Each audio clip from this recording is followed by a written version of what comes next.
Hi, I'm Cailen Ascher, the founder of Calm Biz.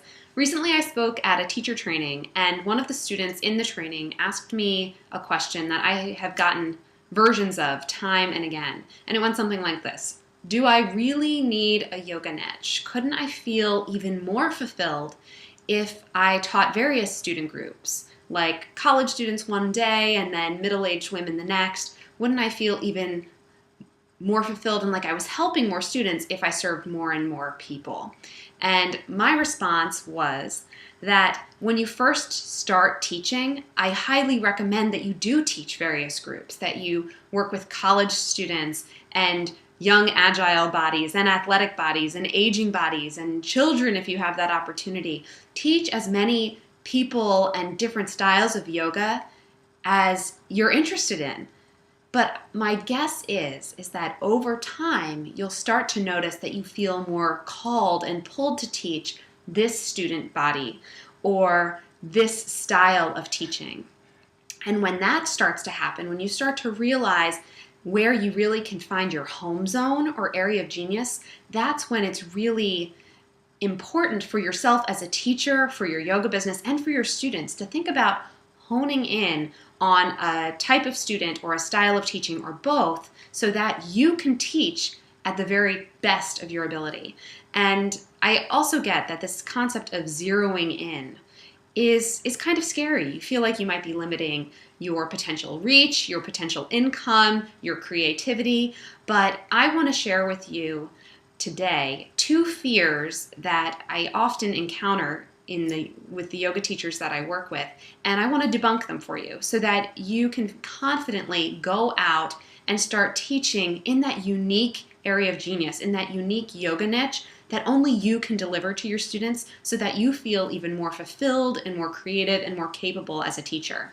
So the first common fear that I hear of is that honing in on a niche in your yoga career will close you off from potential students and therefore potential income.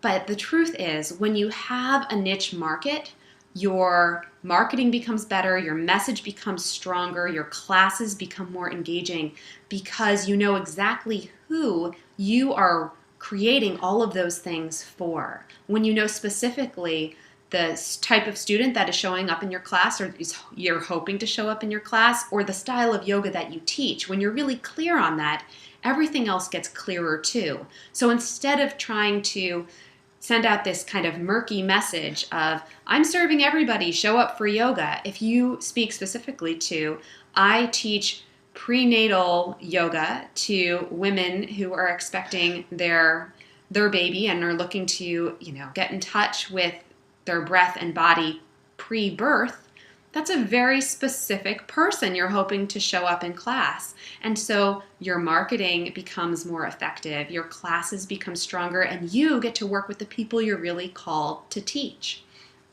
It also will begin to open doors you never expected, because when you are really clear on who you're focusing on and what you're teaching, it's much easier to refer you to the right students and for opportunities to come your way from other teachers who realize that, hey, I don't work with athletic bodies. I teach a restorative class for senior citizens.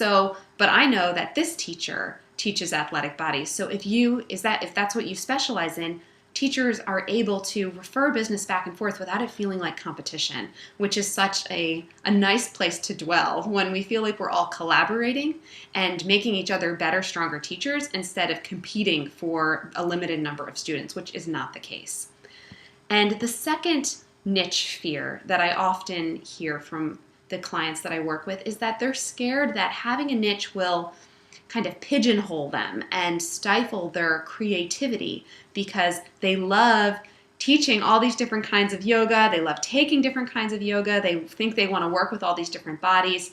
And this is often what I hear from teachers that are going through training or newly teaching.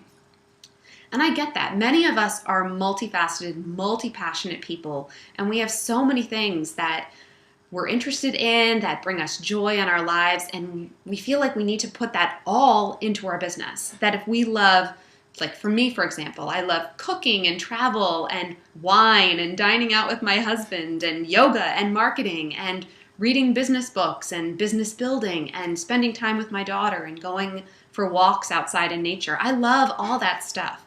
But that doesn't mean I need to put all of that into my business. I can enjoy some of those as hobbies, some of them as occasional indulgences, things that I look forward to, but I don't need to make money at doing everything I love. I get joy and pleasure just from doing it.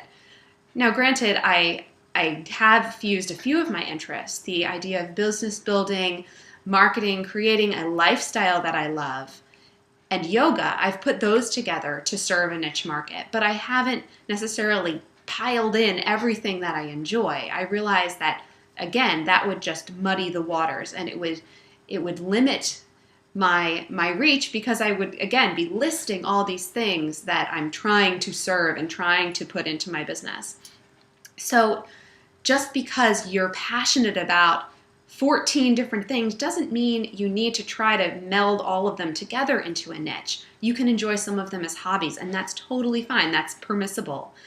But like I said, once you get out there teaching, once you get in the studio working with bodies, I think you'll begin to see as time goes on that you're more drawn to a certain type of student who responds a certain type of way, or you really love teaching a certain style of yoga. Even if it's not it might not be the one you personally practice or favor for your time in the studio, but you might realize that you really light up when you teach that. So give yourself permission to explore, to let your teaching voice develop. But then when you start to have those little light bulb moments, when you notice that you're really in your zone teaching a class, step away and take note. What was it about the class or those students that made you feel particularly in your home zone? And begin to notice if there's a trend there. And that's when you can start moving into your niche. It's not something from, the top down. You think, oh, this is a good idea. I can make money doing that. That should be my niche. It's very much an organic experience, looking in and then bringing that to light and offering that to your students. I hope this information was helpful. I hope it has debunked those niche fears so you can go out and confidently step into your area of genius and start teaching from that place. And I encourage you, for more business and lifestyle advice just for yogic entrepreneurs, head on over to calmbiz.com and I will see you there.